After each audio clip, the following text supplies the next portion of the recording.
Hey team, it's your nurse educator Amy here, and welcome to part 2 of my video series on hemodynamics. In this video, I'm going to be discussing preload and how we measure it. We're also going to be discussing some interventions that we can do to make that preload more euvolemic for the patient. So let's get started. Well, remember, preload is one of the 3 main variables that determine stroke volume. And remember, stroke volume is one of the determinants of cardiac output. So preload, or the amount of fluid that the patient has in their heart before the heart contracts, is a huge determinant of the overall perfusion status, blood pressure of the patient. Now, there are a couple of different hemodynamic parameters that we use to measure preload in the body. One of the most familiar and most popular numbers that we use is CVP, central venous pressure. Central venous pressure in a normal, healthy individual like you and I is usually anywhere from 2 to 6 millimeters of mercury. Now, if we have a critically ill patient, we would like the CVP to be a little bit higher than normal so we can really ensure that we're giving the heart enough support to perfuse the body. CVP, central venous pressure, is going to be measuring the amount of preload on the right side of the heart. We can usually measure CVP using a central venous catheter or a central line.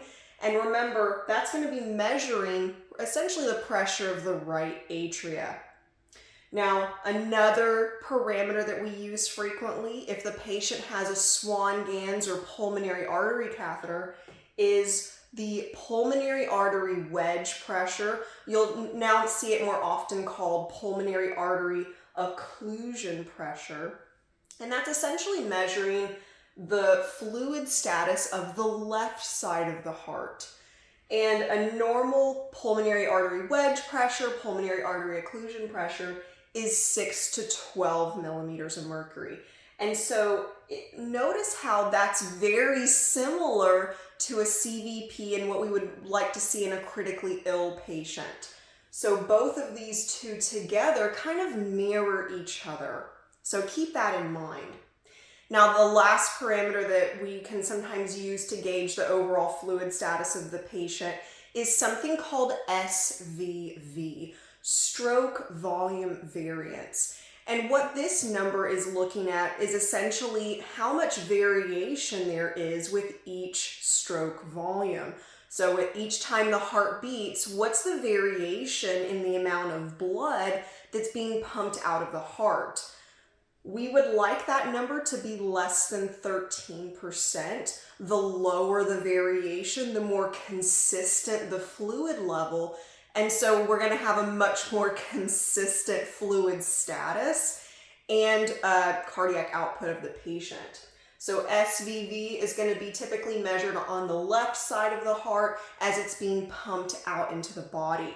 The higher the variation, that means that there's not a consistent fluid level, and thus we're going to have a higher variation. So if we had a higher variation, you may see a stroke volume, one beat of 66, the next beat it might be 36, and so on and so forth. Whereas a much lower SVV, the stroke volume might be 66, 68, 62. It's very consistent. Now, remember, when we're talking about preload and fluid status in the body, we are kind of thinking about a couple of different things that could be going wrong with the patient. In fluid, you can either have too little fluid, hypovolemia, think your trauma, your shock, your burn patients, your septic patients, even if they're advanced.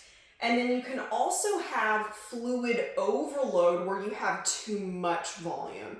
So you could be thinking about your renal failure patients, sometimes your heart failure patients, anything like that. So if you have too little fluid, too little volume in the body, we're really putting them at risk for hypovolemic shock. So remember, there would not be enough fluid in the heart for it to pump out and maintain blood pressure to the rest of the body.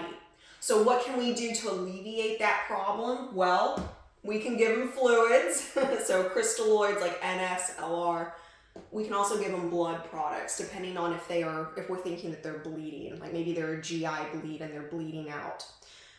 You can also use your facility's MTP protocol with this type of problem.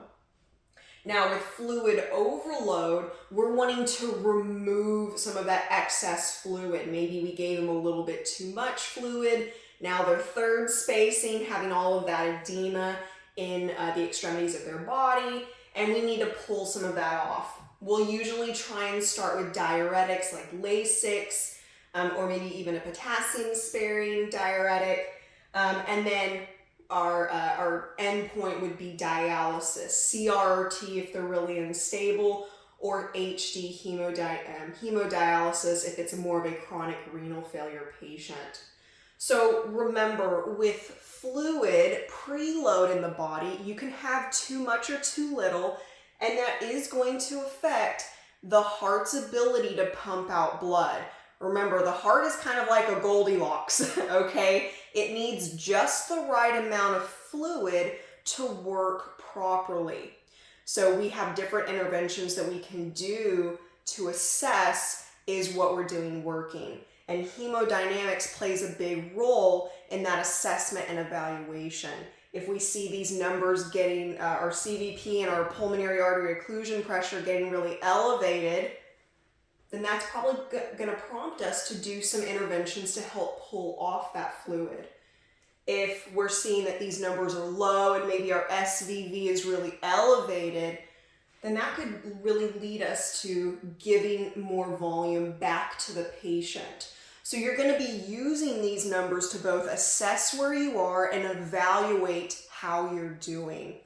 And I think it's also just really important to remember that as you are treating your patient, think about what is the main problem with my patient? And that will really help you kind of understand where these numbers are coming from with your patient and why we want to know them.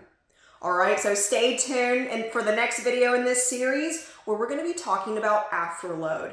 Make sure to like and subscribe so you don't miss any more of my videos, and I'll see you in the next one. Have a good one.